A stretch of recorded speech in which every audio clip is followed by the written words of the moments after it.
everyone, and welcome to TLP Live. What a great day, kind of. What was it like at Mount Carroll today, Paul? It was cold, Dan. It was cold. The sun did come out yesterday, so Saturday started as overcast, but the sun did pop out, and today was cold, no sun. And here's the forecast for this week if you'll just look at your screen. Actually, I should put I'll put the map up behind you. Right, with the green screen, we can now do all those kinds of things. Yeah, no kidding. Weather in New Jersey. It's a little warmer. I mean, it was about 61 today, and it was nice. We went out and looked at some. They call it leaf peeping out here. So I Googled roads to leaf peep, and we drove along and we looked at some real nice changing leaves. Got a few pictures, and then came back to watch a very disappointing Packer game. Yes, I'm sorry to hear about your team. They're no longer undefeated. I think the game is not quite over yet, but it's only a matter of time now before. Oh, you're right. You're right. It's still the fourth quarter. Yeah. Another reason why these TLP Live, they're hard for the sports guys, right? They're hard because you have to walk away from your game. And I know you're Packers, Dan. That's hard to walk away from. Hard to walk away from. Yeah. So. But it is worth it because today we have a fantastic show. I am so excited of our guest today. Dan, we have been talking to some fantastic theater makers. And last week we had Lee Blessing. We had Jane Howdeshell.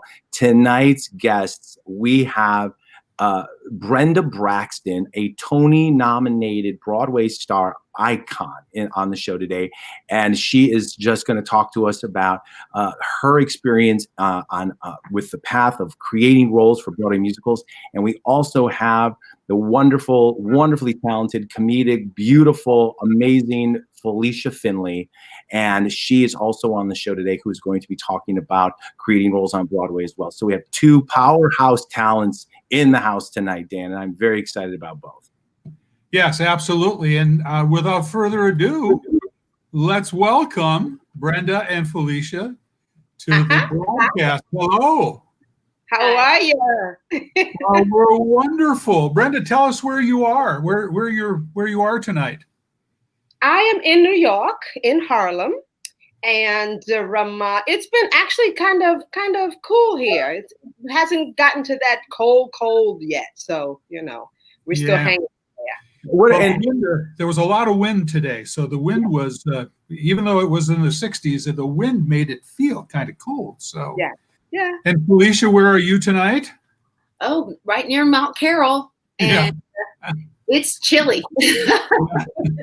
Yeah. Well, we had to cancel a golf outing this morning, unfortunately, because of the weather. So but we're going to pick that back up again in the spring. So, Paul, I'll have to get a couple of threesomes together and do it next April. Take off the rust for sure. Yeah.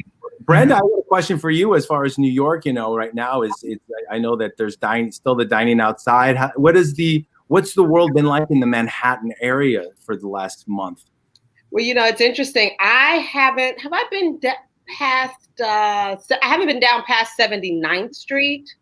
And I hear it's a lot different down in the Times Square area. It's like a ghost town. Up where I am, I'm up further uptown in Harlem, and it hasn't been too bad with the weather being okay. But it's going to be interesting to see what happens when the weather does start changing. Yeah. I feel so bad for the restaurants. Yes, I know they're taking a beating. 5%, yeah. They're taking a beating. Yeah. So well, Brenda, we're really interested in hearing a bit about you. Tell us where you're from and how you found performing. From the Bronx. The Bronx, Borough of Progress, my mother. Yes, Bronx in the house. Yeah. So how did you find performing? How did you get involved in theater? It's funny. My mom put me in dancing school when I was about 4 years old. Of course, that's what you do with a young girl. Mm-hmm. And I did. I loved it, and ended up just. It became the only thing I ever wanted to do. I went to Catholic school for about 8 years, and when it was time to graduate to go to high school, I had a teacher tell me about Performing Arts High School. I had no idea about it, and I auditioned without telling my mom. And she didn't know until the acceptance letter actually came in the mail. And she was like, you auditioned for the Performing Arts High School. I was like, yeah, kind of. And I got in. So did my 4 years and then got my first Broadway show about a year out of high school, which was the African-American version of Guys and Dolls with Robbie Guillaume, Ken Page, Ernestine Jackson, love her. Who else? Norma Donaldson. So that was my entrance into my entree into the Broadway theater world. So yeah, and the rest is history. Well, you know, Brenda, one of the very first shows I saw on Broadway was Jelly's Last Jam. I was a big tap dance kid, huge Gregory and Savion fan.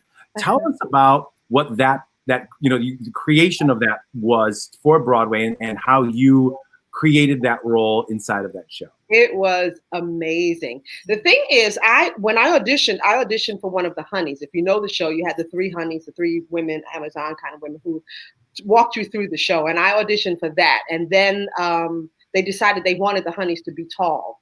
And I'm only 5'4". So they ended up saying, oh, so sorry. We really, really, really wanted you. But we want you in the show anyway. So come on in the show. We've got this little part called Too Tight Nora. And I was like, all right, whatever. Too Tight Nora. Yeah, constellation prize. But the whole experience was amazing because watching Gregory Hines and Savion Glover choreographed the show together, you know, old school, new school, was just amazing. And then to work with George Wolfe, I'm so glad I said hello and hello. Yes, thank you. I want this job. Hello. And when they showed me what Too Tight Nora was, I was like, oh, I know what I can do with that. So, and it's so funny because it's just a little snippet. It's like maybe New York. Sorry for the sirens, Felicia. Something we don't miss. Something you don't miss. I know. So when I saw it, I was like, okay. And it's a little snippet, but I came out of it with, oh, you're so good at Too Tight Nora. I was like, really? Okay. And I just wanted her to be sassy. You know, I wanted her to be sassy and just funny. And that's what and she had no lines except for, what? Yes. Yes. Those were her lines. And those are all the lines you needed, girl. Those are all I needed. That's all I needed. Yes. And a walk. I had to do a little strut across the stage. So and tell us about George Wolfe. I mean, he is an iconic director, has brought so many shows to Broadway. You know, it just continues to blow me away whenever he does a new show. What was that process working with him? It was quite interesting because he talks really fast, and most of the time I found myself like this. And then once you deciphered what he said, you were like, oh, okay. Oh yeah, I got it. But he's brilliant in that sense that you listen to him and you do see exactly what he's talking about, but he's going a mile a minute, you know? So it was great. It was wonderful. Oh, that's good. Now, Felicia, you and Paul met during The Wedding Singer, which was a new show. You were creating the role of Linda. Tell us about that and about what you go through to create a new role. Well, Brenda, you can back me up on this. Like you doing Jelly's Last Jam, it's an open book, and you don't know how you're gonna landscape this, and it's quite thrilling when you get the results from the audience, because in your brain it hasn't. You think you know what you're, and then you get in front of an audience, and you never know, because a cricket could happen really quick, right? And thud, or it could be land. Everything can land. And Linda was a joy. She was just so much fun to create, and they just I did back walkovers and all kinds of stuff. It was it was really fun creating her. It was quite an honor. She's in pumps, of course. You were in pumps doing back walkovers. Yes, ma'am. There's Yes. a classic story that I tell people when, because I was the assistant choreographer on that. And so Rob Ashford and Joanne Hunter and I are in the room. I hadn't even met the cast yet. This was a month out of first rehearsal. And we're building Felicia's second number of the show, where she's going to do all of these acrobatic splits and tumbles over the bed. And I remember there's like Rob was like, okay, so what's going to happen in this moment? And she's going to sing her first line and she's going to do a somersault. And I was like, what? And I remember at one point I had to say, Rob, at some point this person's going to have to sing the song. How is this person going to roll around on the ground and split and back walk over and sing? And Rob looks at me like, have you not heard of Felicia Finley? Well, I just got to interject that I had to keep up with Brenda. She started it. We're going to get to the two of you working in a minute. See her do Spanish Harlem and Smoky Joe's. That was the most beautiful, executed, eloquent. Thank you. I cried every night. It was such an honor to see you do that. And then, the boss. What was the name of that song? You're the boss. You're the boss. Mm-hmm. Going from You're the Boss to this incredible duet, Spanish Harlem, incredible dancing. Brenda's one of the best dancers I've ever seen in my life. Oh, ever. Thank you. Thank you. I had to keep up with you. Speaking of Smoky Joe's, let's actually talk about that, because Brenda, this was the show that you were nominated for a Tony performance for your performance in the show. The role is named after you, so when people now do Smoky Joe's Cafe, they get cast in the role of Brenda. Yeah. So tell us about that experience for you, and obviously, with Smoky Joe's, for those who might not know it, it's a music of Lieber and Stoller, and it's not really a book narrative, but there is some story there. What was that like, creating that show? It's interesting because that show started out called, when I did it, the incarnation that I did of it was called Baby That's Rock and Roll. And we first did it in Chicago for about 3 months. And then we came back to New York, and we had a different choreographer and director out there. We had Otis Salid and Susan Schulman. Mm-hmm. Yeah, not Stroman. Schulman. Right. She came out and tried to help us. Actually, she was the person who gave me my boa, the infamous red boa. Infamous. I didn't know that. Yes. She gave me the boa, and she said, "See what you can do with this." And I was like, "They're feathers. I'm not sure. I'm not sure exactly what you want me to do with this." And then they gave me the song Don Juan, and it was just magic, is what it was. It really was. It really, really was, because you could have gone far left with it and just hammed it up, but to keep it, to keep it that kind of pulled in, pulled back kind of humor. I did stand up on the chair at one point and did the chicken feathers with it. But that was fun. And it was fun because we had so many directors and choreographers until Jerry Zaks got there. And he changed the whole landscape of the show. He brought it in and made it really, really sophisticated. At one point, Joey McNeely had us crawling on the floor and things like that, which did not go over well with most of the girls in the show. And Jerry Zaks was like, "Yeah, no, I don't think we're going to do that." So he brought that back together. But it's so interesting that each woman had her own kind of niche in the show. Felicia, each woman was completely different from the other women. So that was good. Yeah. The show was, you were just brilliant. I mean, every night brought the house down. Mic drop after mic drop after mic drop. Because it was a fun show. It was so much fun. It was my dad's favorite show, and his favorite ever. I would actually see that show and see both of you in the show, and it will still be 7 years before I would meet you both. So that was very interesting for me. Felicia, Smoky Joe's was your first Broadway show, so that's how you got to meet Brenda. Tell us about how that connection happened. Wow, I didn't realize that was your first show, Felicia. That was my first show. I had never been to New York, and I was on the road with Jesus Christ Superstar, and it was the same casting people, and we were in Philly, and Brenda, if you remember, y'all were going to London. Remember that? Oh, they went. Yeah, I stayed. Oh, you stayed. New York. Yeah, I stayed in New York. That's Yeah. right. Thank God. And that's right. I was trying to remember that. I said, I know my first night on Broadway was with you. Yeah. With those panels. What was it for? Trouble. Yeah, Trouble. Trouble, right? Mm-hmm. Yeah, and I don't know how Brenda does it, but I know she says she's 5'4", but when she's on stage, she looks like she's 6'4". I've never seen anything like it. I agree. Oh God, it's outstanding. And a lot. Yeah, I went to the audition, and it was one of those weird moments where they needed people very quickly to cover you, Delee, and Patty.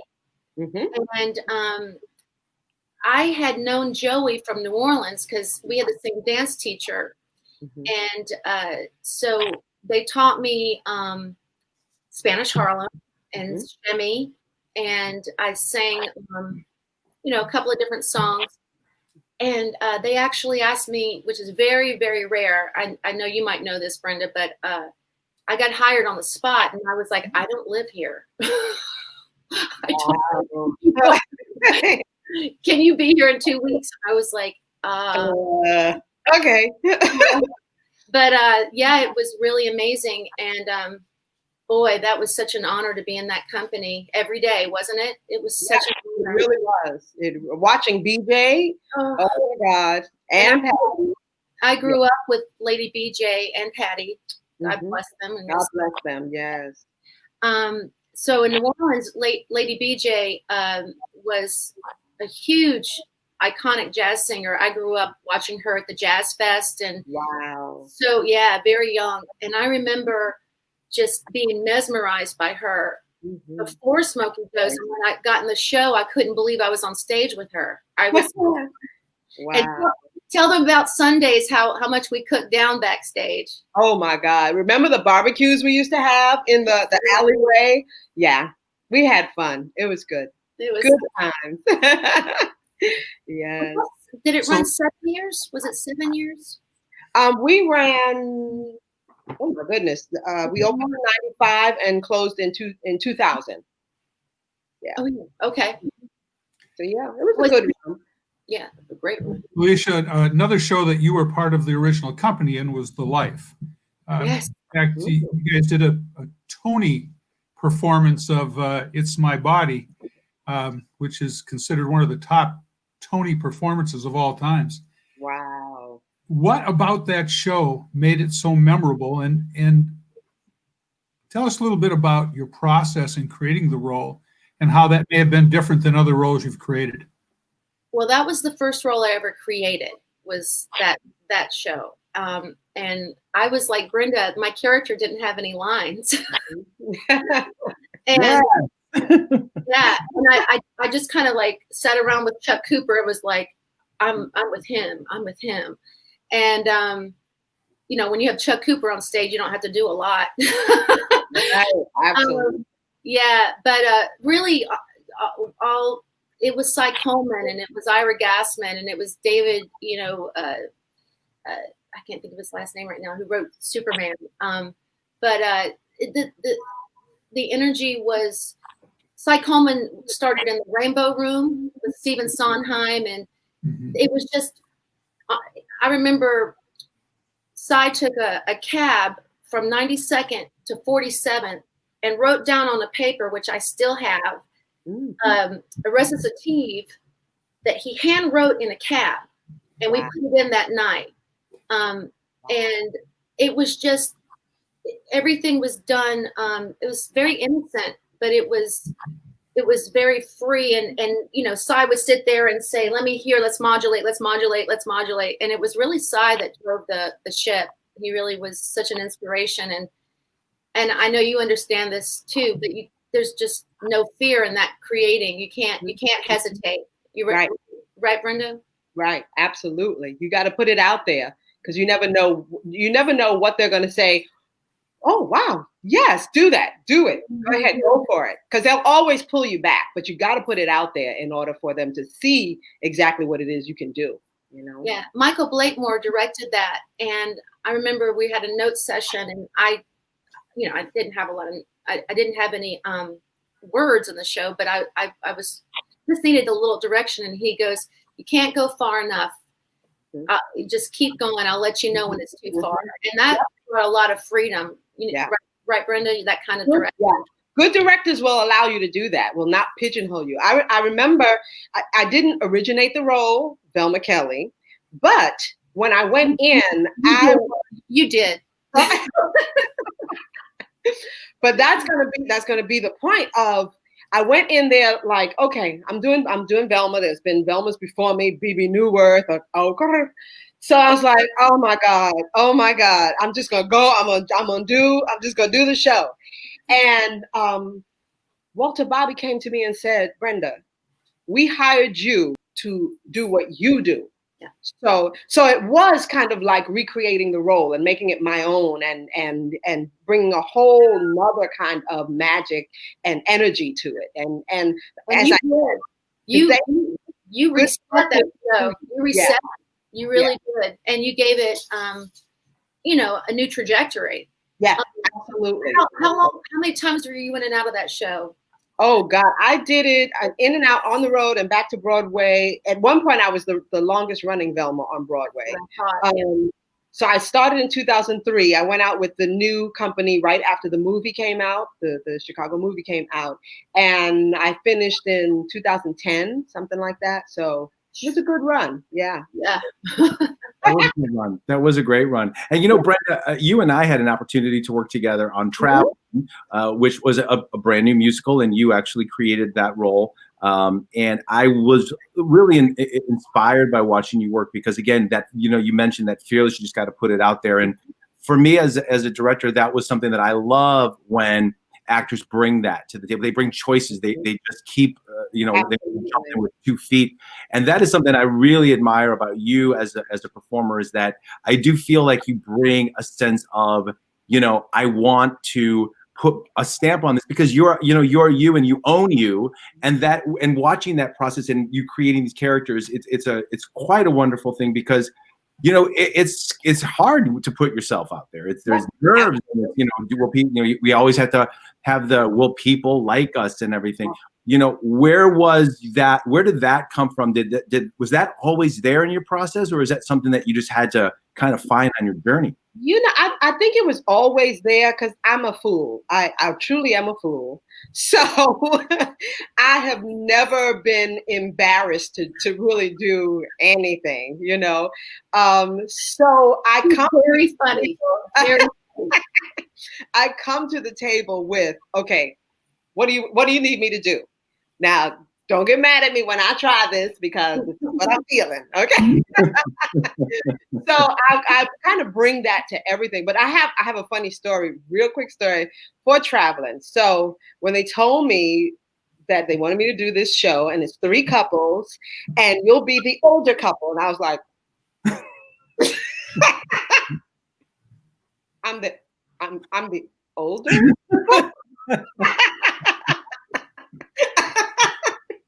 You didn't know that, Paul, did you? I did not know that, but when I saw you, I remember telling Felicia, I said, Brenda's going to do the role, and you walked in, and I said, "Oh, she's way too young to be doing this role." I was because we're against Doug Eskew, and I was like, and Doug was like, "This is going to be great. I'm going to have a lot of." And you were really great. Did you have a good time doing that role? I loved that show. I loved that role. It made me really, really step out of my comfort zone of showgirl. You know what I mean? You were funny. She was so fleshed out. She was you knew her. Yeah. You knew her. Yeah. So thank you, Paul. Thank you, Ms. Braxton. But speaking of, with all of your experiences and everything that you've been, that all of the goodness that you've done and brought to the Broadway community, I know that you have written a book. Tell us about how that inspiration came and what was that about? Oh. I don't know. Yeah. So that came about. I was doing the Wiz back in 2015. 2015. No, 2014, 15, down in Florida. And I was Glinda, Good Witch, and all that. And I was sharing the room with the young girl who was playing Dorothy. And we have the tradition of giving your dresser a little tip or a little thank you or whatever. So I asked her, I said, so do you want to go in together and, give a tip, or do you want to do your tip separately? And she was like, what? Yeah. She had no idea of that what we do. And it got me thinking about all of the little things that aren't taught in school. The tipping, the don't touch your props, the don't give each other notes, the dressing room etiquette, stuff like that. So I was like, oh, that needs to be in one place, in a little book that's not a big old heavy thing. And maybe I can get quotes from different people. I got quotes from Ken Hansen, who was our stage manager. BB Newworth gave a quote. Cheetah Rivera gave a quote. So I had people giving quotes, their thoughts on backstage etiquette. So, and it turned out to be actually pretty good. And Bobby Day did all the illustrations for me. So little cartoons and things like that. So yeah, that's my book. Well, and where can people get the book? Amazon.com. Just put Brenda Braxton, Little Black Book of Backstage Etiquette. Everybody go and get Brenda's book. It's amazing. And you get to know the little secrets of the trade, tipping others and things like that, right? That's an interesting point, Brenda. That I've come across that also, where it's shocking, when you say, so let's go, give money to the dressers, and they just say, what? They don't know. No idea. They have no idea. And I love that you did that. I love that you, gave this wonderful nuggets. Absolutely. Because a lot of times they really do not realize how hard dressers work. They work so hard because a lot of times they are the lifelines. A lot of times they're in the theater before you and after you're there, Between stage managers and stage hands and everyone who gets in that theater before you even show up to make your experience better and easier. And, so I think that's something that really, really needs to, when Broadway comes back, something we really need to, keep going and all of that. Yeah. So Brenda, you've had lots of experiences in theater and on Broadway. Yes. Give us a story, something kind of a cute, fun story, something that we'd enjoy hearing about that you'll never see from the audience. Well, the audience did see this. This was in Smokey Joe's Cafe. I don't know, Felicia, if you were there yet, but during Don Juan with the feathers, a feather got stuck in my throat. And nothing was coming out. No air, no words, no nothing. And so the band had to just keep vamping. And there I was. And I literally reached in my throat and pulled out this nasty, wet. Oh my God. And just kind of flung it away and then continued. I would have remembered that. I wasn't there yet. Because that is. You would have remembered that, yes. Talk about live. It's live theater. And the live theater, baby. Loves that kind of stuff. The audience just loves that kind of stuff. Oh, they do. They really do. Absolutely. And Felicia, she's shared with me so many stories from so many shows that she's done where some of my favorite moments when she comes home and tells me what went wrong and how she had to, in the moment, deal with it. And speaking of that, Felicia, you have also gone into shows that have opened on Broadway and, recreated a role. Two of my, I've seen you, one of the two. The other one I didn't get a chance to see because I didn't know you yet. But Amneris was the one that a lot of people still talk about today as something that you really put your stamp on. And the other one would be Tanya. So Amneris was in Aida and Tanya was in Mamma Mia. Tell us a little bit about what those experiences were like for you and how you, how you made your mark on those roles. Well, not too different than Brenda with Chicago.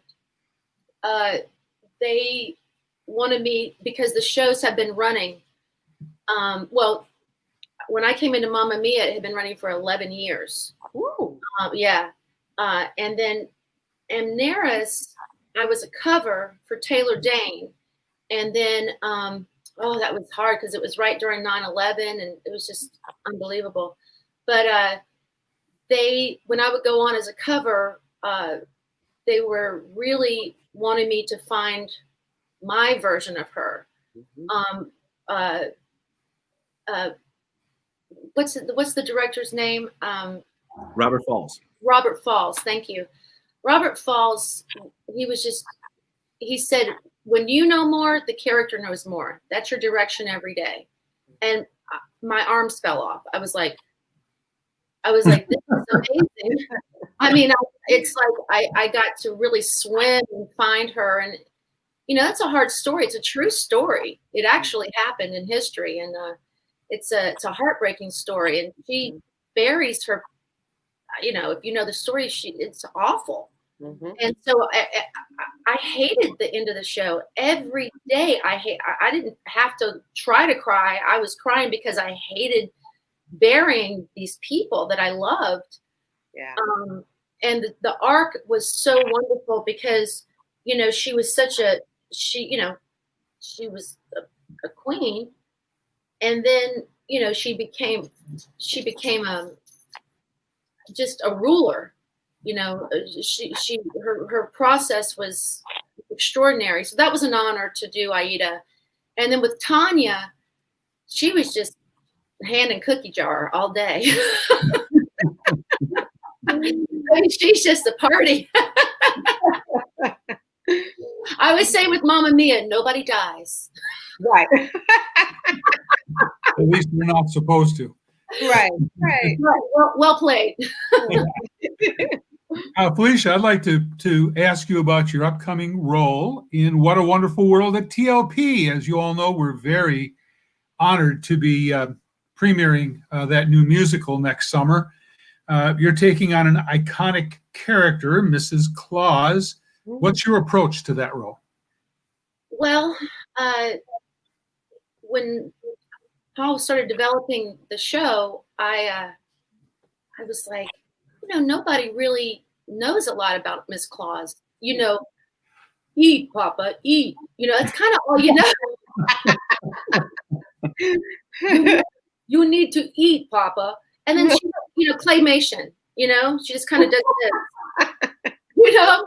And so it's been really amazing, especially in the day and age that we're living, to develop a fully realized woman that has opinions and doesn't agree with Santa Claus all the time and thinks Santa Claus needs to retire because he's a little grumpy and you need to take it down a notch. And the elves are a little much. She's like, okay, everyone relax. The elves are a lot. She's like, okay, my ears, it's like, relax. So that's fun. Just kind of finding the version or the idea that she's a real person and she has emotions and needs and wants and it's and she's Mrs. Claus and it's she's such an honor. I mean, Mrs. Claus. So yeah, it's especially in this day and age too, with women saving the world now. Amen.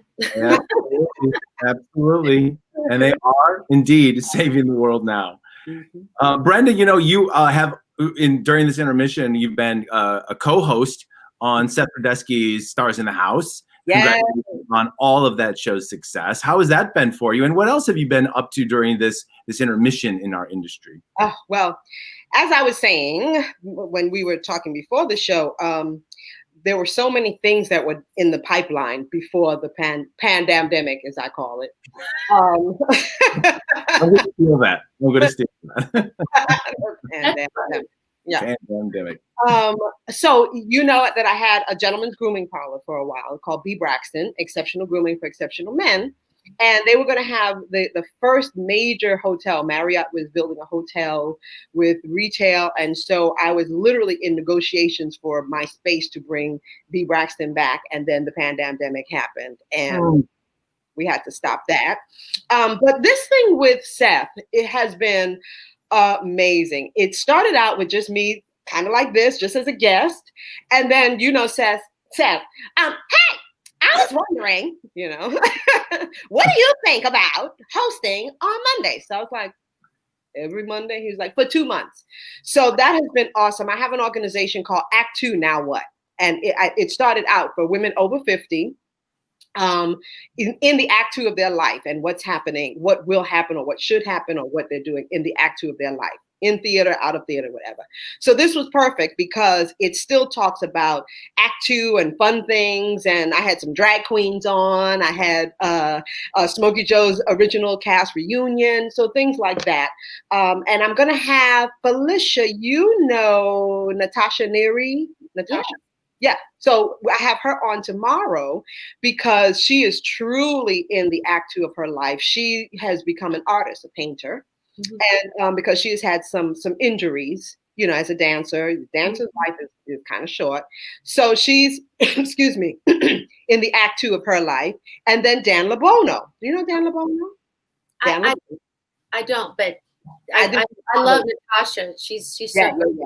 So again, they're in the Act Two of their lives. He's working for Disney. He's auditioning, things like that, backstage stuff now. So it's been great. It has been great. We've raised over $500,000 for the Actors Fund because that's what most people are lending their time and talents to. And he's literally doing stars in the house, plays in the house, concerts, and all of that. And people will donate to the Actors Fund. So like $526,000 we've already raised. So it's been, yeah. So it's incredible. I'm, and how Seth continues to, the guy just never ends with energy. He just has so much energy coming out of his ears and everything. Yeah. It's like, Seth, you're constantly going. Yeah. He and his husband James together, they're doing it. It's so cool. Yeah. And where can people find that show? On YouTube, Stars in the House. And if you want to see specifically my episodes, Brenda Braxton at Stars in the House. So everybody check it out. Brenda Braxton, Stars in the House. A fun evening, yeah. Couple more Mondays, right? They got tomorrow and then yep. Yeah, That's great. And what very good. And about you, Felicia, what are you going to be? What have you been up to during this intermission? Well, just like everybody, learning how to Zoom and with putting your script here and your people here and yeah, that's a whole nother ministry. Yes. Choreographing my screen so I can say my words. Yep. Where am I looking? Oh, okay. I see. So that's been fun because developing some pieces in the background and seeing people, being able to see Brenda. It's so good to see you. So good to see you. And it's and my there's catchphrases this year, but my favorite is you're muted. This one. Yeah. Mine is, oh, I left my mask in the car. Oh, yeah. I actually had usually it starts with a different word that I'm not going to say on our broadcast. Right. And mine is, does that look like 6 feet to you? That's not 6 feet, okay? Do you know what 6 feet is? Yeah. Now I know that you both have been, obviously such powerhouses on Broadway. And I know that Felicia, we are so looking forward to having you in What a Wonderful World on the TLP stage. Brenda, we have got to get you out to the TLP stage because I just know our audiences would love you and eat you up. And we have to have you out here. So if you will ever grace us with your presence, we will love to have you out here.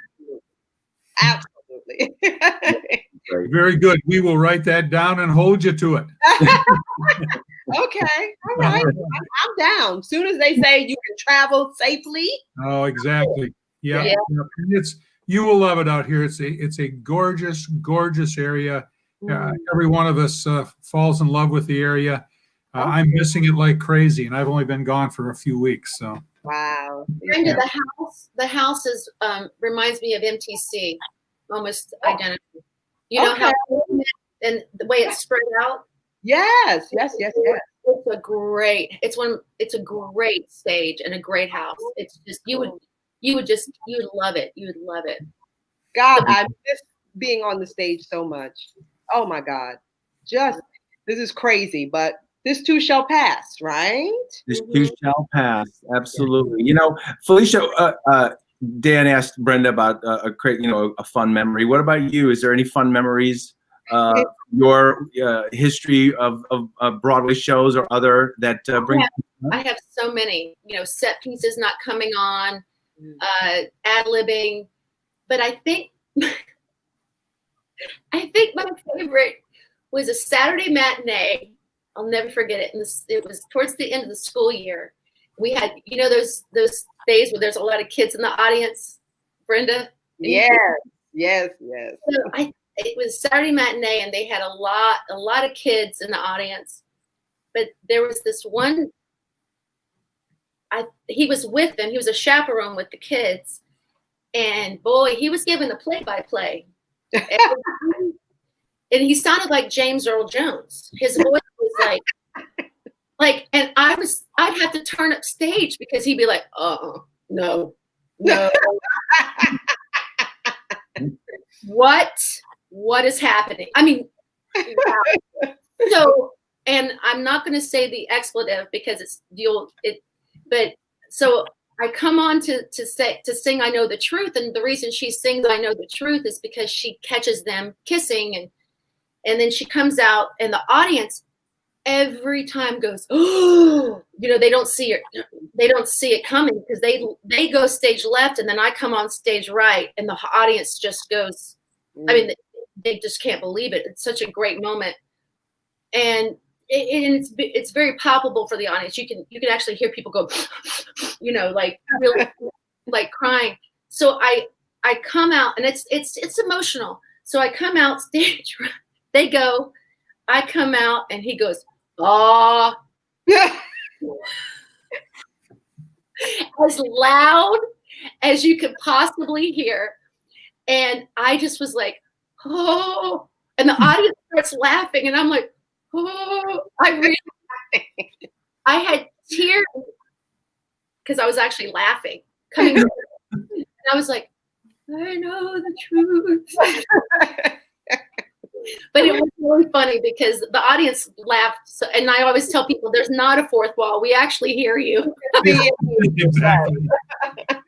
So that was my favorite moments was that audible moment because he was really into it. I want to bring up a couple of comments here. First of all, Joe Titus, can we sell it at the gift shop? I think he's talking about your book. Yes.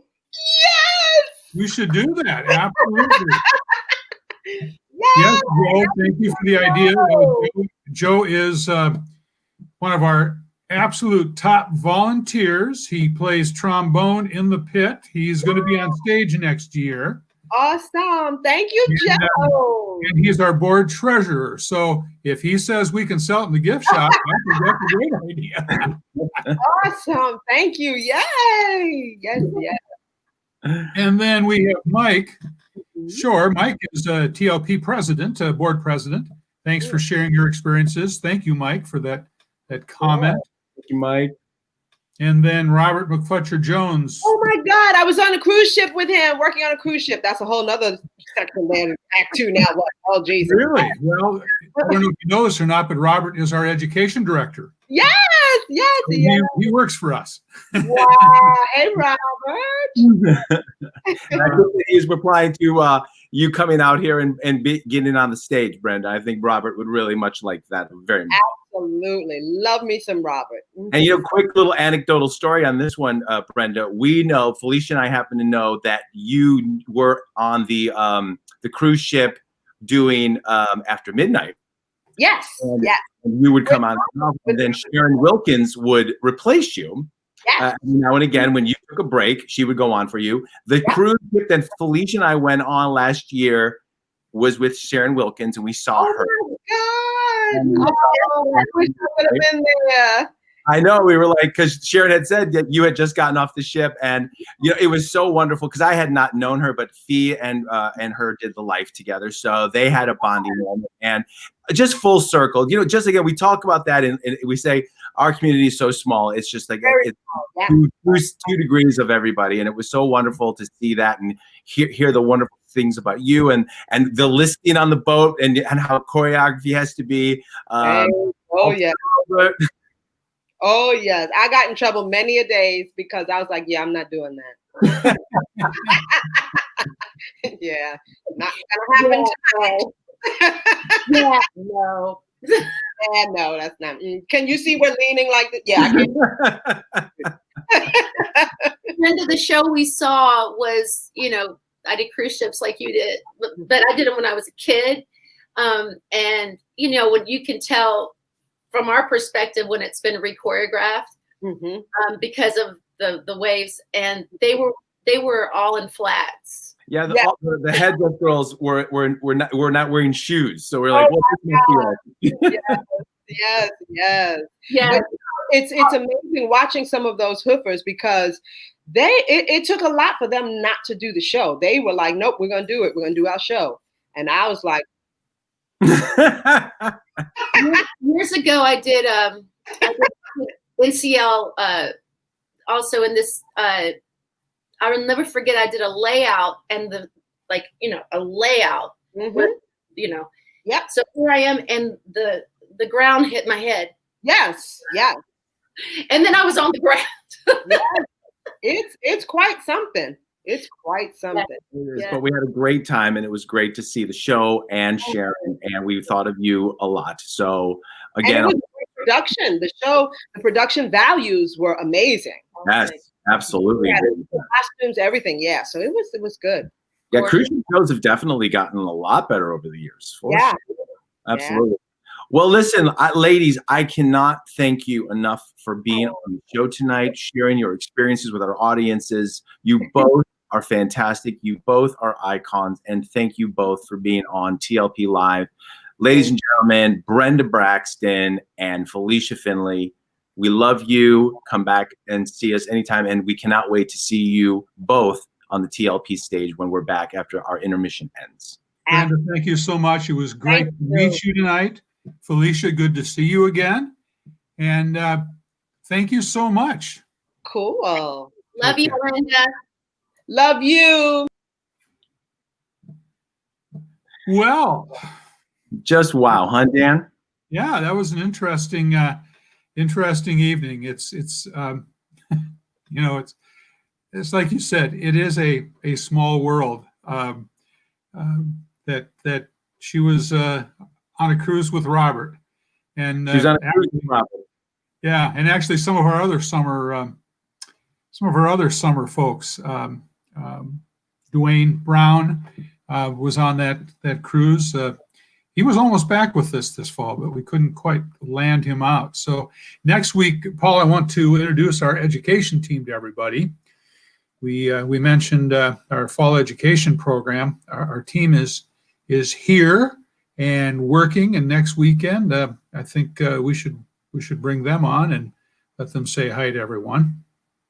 Well, that would be great. That would be absolutely great. And Dan, we are doing the every week we're doing a show that we're going to be doing in the 2021 season, and we talked about Ain't Misbehavin', and we had the wonderful opportunity to talk with the director Gregory Osborne, and last week we talked with Lee Blessing and Ella Mossinary. And so this week, What a Wonderful World is the show we're talking now. We have done a couple of different TLP lives featuring What a Wonderful World, because again, we are so excited that this is going to be TLP's very first world premiering musical, and this is the first time it's going to ever be shown anywhere. And so we're very excited about our resident company being able to create roles as well. So for our resident company who might not have had the opportunity to create a role, this is going to be their opportunity. And for someone like Felicia, and Brenda, who have created roles for Broadway, this is going to, I think it's just going to be a great fit for everybody. And we do have a clip to show everybody of What a Wonderful World. This is a clip that Felicia performed for our gala in the TLP stage. So let's roll Man with the Bag, starring Felicia Finley. Oh, Mr. Kringle is soon gonna jingle the bells that'll tingle all your travels away. Everybody's waiting for the man with the bag, 'cause Christmas is coming again. He's got a sleigh full, it's not gonna stay full. He's got stuff to drop on every stop of the way. Everybody's waiting for the man with the bag, 'cause Christmas is here again. He'll be here with the answer to the prayers that you need to hear. You'll get yours if you've done everything you should. Extra special good. He'll make this December the one you'll remember, the best and the merriest you ever did have. Everybody's waiting for the man with the bag. Christmas is here.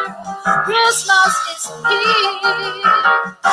Christmas is here again.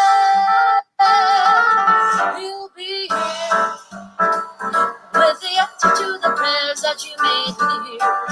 You'll get yours if you've done everything you should. Extra special good.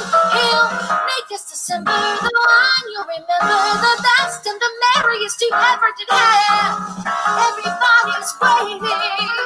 We're all congregated. We're waiting for the man with the bag. Everybody's waiting for the man with the bag.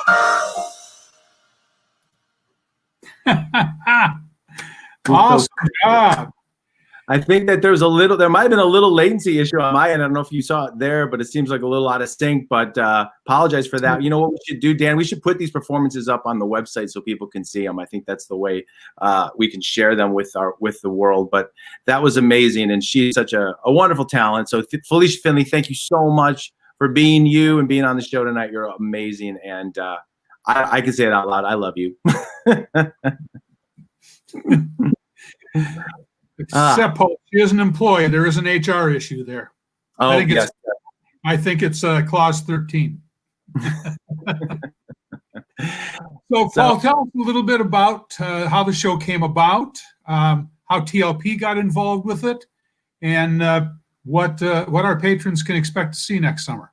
Well, you know, that's a great question, Dan. And this is something that you and I have been talking about since I started back in 2018. The ability to be able to produce world premiere musicals, because again, one of the things that I believe regional theater is responsible for is the ability to give writers an opportunity to develop work. You know, when people go to Broadway and see shows, those shows just don't go to Broadway first and foremost. You know, those things take years to develop, and regional theaters are a big part of why a show can get to Broadway. So when we talked about how TLP can get involved with that, you know, you and I were both on the same page. We want to cultivate writers. We want to be able to get, to bring new shows to the stage. And we were very fortunate to meet with Michael Barra of Lively McCabe Entertainment, as well as Elise Coogan over at BMG, the theatrical arm of the music publishing company,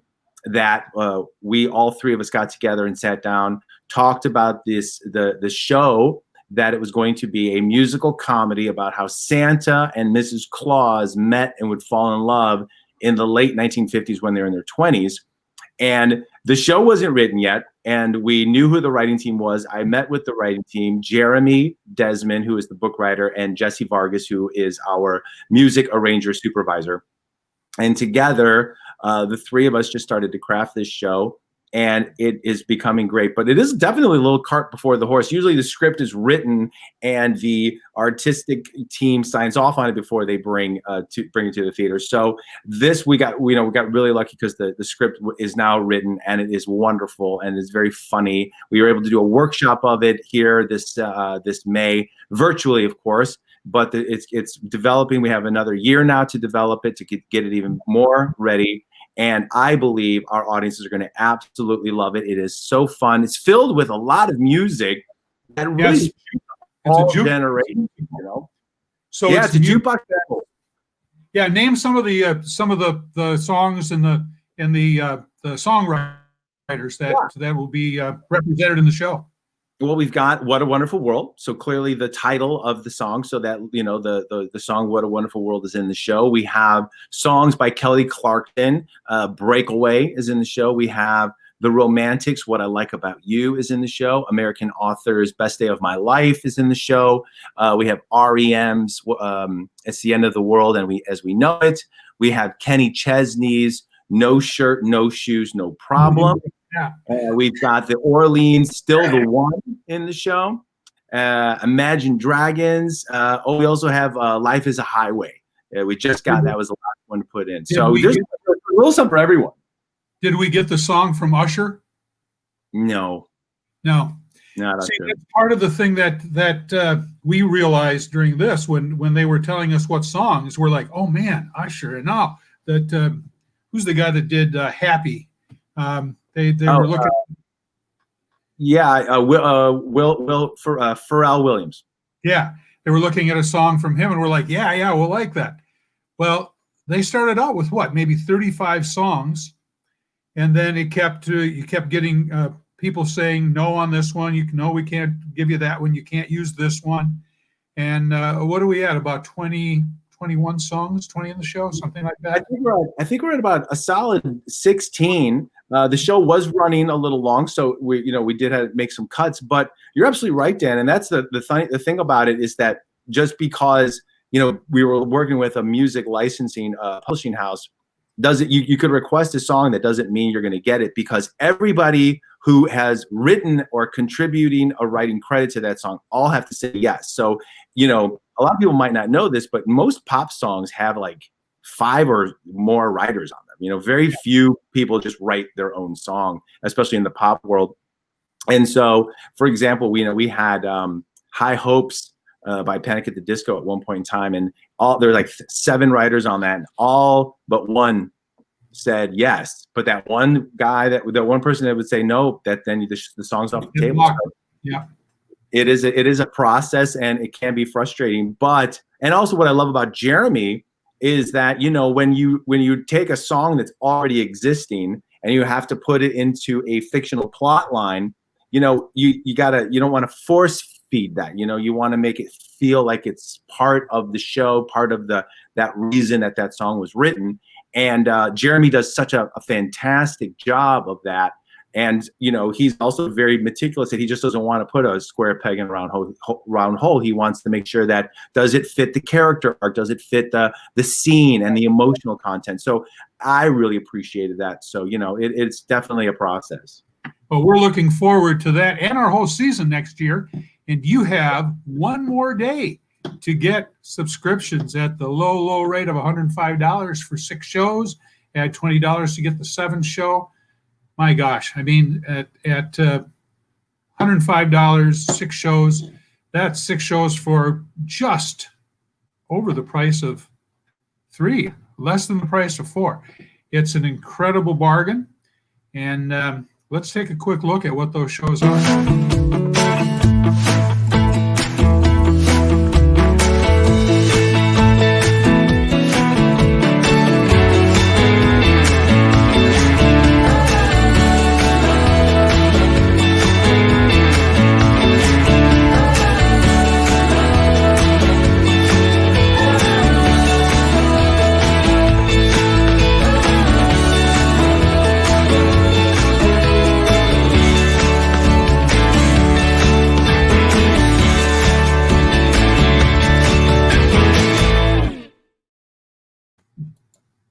Love it. So Love get on the website, get your subscriptions for next year. We have concert tickets already up and going. We have tickets will be available real soon for the Christmas show. We've already had requests for people for Plaid Tidings. That's our Forever Plaid guys singing Christmas songs, doing a Christmas concert. That's right. That's exactly right. And and everybody, Forever Plaid did so well for us, and everyone really liked that show. So I think that they're going to really have a treat because it's the same kind of setup, but they're all singing holiday songs, and it's quite a good piece. I actually had the pleasure of directing and choreographing it once before, so it's a really fun show. I think our audience is going to love it. Very good. So Kurt is asking, haunted Timberlake this year? No, we're sorry. We just couldn't find any way around the COVID restrictions to be able to do this. Most of the ones in Illinois are not going this year, but I saw that a couple were. I'd be interested to see, just how they are making that work. But not at Timberlake, sorry, but hopefully we'll be back up and bigger than ever next year. And Laura says, hey guys. Hi, Laura. Glad you're watching. Laura. And let's see, what's this comment? Sorry about the Packers. Former Timberlake House player who now lives in Tampa. Go Bucks. Well, the Bucks did go today, so 38-10, Paul. Oh my gosh. That's like almost like a Bears beating, like that's what something you expect from my team, not yours. He got sacked 4 times today, threw 2 interceptions, almost a third. It's like, you know what? We're going to flush this one, and everything will be fine next week. Go Pack. Go Pack. Go Pack. Well, the Bears won today, Dan. So, of course they did. So I think if you could believe it, I think we're tied for first now. Yeah, that's probably true. Well, have a good week, Paul. We will talk with you tomorrow. And one more comment I'm going to throw up real quick. Avery says, so excited for the 2021 lineup. Avery, so are we. We can hardly wait. I'm telling you what, it has been so hard not opening that theater and standing out in front and saying hello to everyone. We cannot imagine doing that any longer. We don't. It's actually, it gives me nightmares. So for sure, let's keep that positive vibe going, that next year we're going to be out of this and we'll be able to gather. We will be responsible always, but we will be able to do what we know how to do, and that is put on live shows for live audiences. And that's absolutely. What we're doing. Dan, thank you so much for another great show, and thank you all for tuning into TLP Live, and we will see you next Sunday. Take care, everyone. Oh.